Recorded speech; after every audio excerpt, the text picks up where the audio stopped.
ব্যাঙ্গালোরের বাঙালি বাজারের একটা ভিডিও বানিয়েছিলাম। সেই ভিডিওতে তোমরা অনেকেই কমেন্ট করেছো যে দিদি বাজারের লোকেশন পাঠাও। তো সবাইয়ের কমেন্টের রিপ্লাই তো দিতে পারিনি, সেজন্য ভাবলাম যে একটা ভিডিওর মাধ্যমে তোমাদের লোকেশনটা শেয়ার করে দিই। তোমরা আবার যারা নর্থ ইস্ট থেকে আমার ছোট ভাই বোন বা বড় দাদা দিদিরা আছো, তারা অনেকেই কমেন্ট করছে যে কোথায় শুটকি মাছ পাওয়া যাবে। তো তোমাদের জন্য আজকে শুটকির খবর নিয়ে এসেছি। এই যে দেখো, তোমরা এখন ব্যাঙ্গালোরে পেয়ে যাবে আমাদের গ্রামের একেবারে ফ্রেশ ফ্রেশ শুটকি।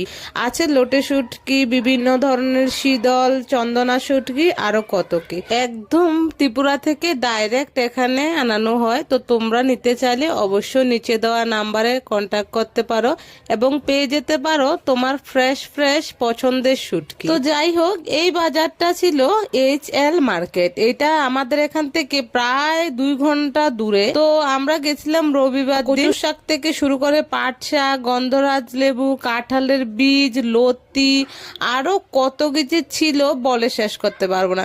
অ্যাকচুয়ালি একটু সকাল করে গেলে বিভিন্ন ধরনের শাক পাওয়া যায়। তোমরা আবার অনেকে কমেন্ট করেছো যে মাছের দাম কত করে, ইলিশ মাছ, ট্যাংরা মাছের দাম। তো সত্যি কথা বলতে আমার মনে নেই, তোমরা গিয়ে একবার প্লিজ ভিজিট করে আসবে। তো আমার এই ভিডিওটা ব্যাঙ্গালোরে কে কোথা থেকে দেখছো আর কারা কারা এই মার্কেটে অলরেডি গেছো তা কিন্তু কমেন্টে জানাতে ভুলবে না। দেখা হচ্ছে নতুন কোনো ভিডিওতে। সুস্থ থাকবে, ভালো থাকবে, টাটা।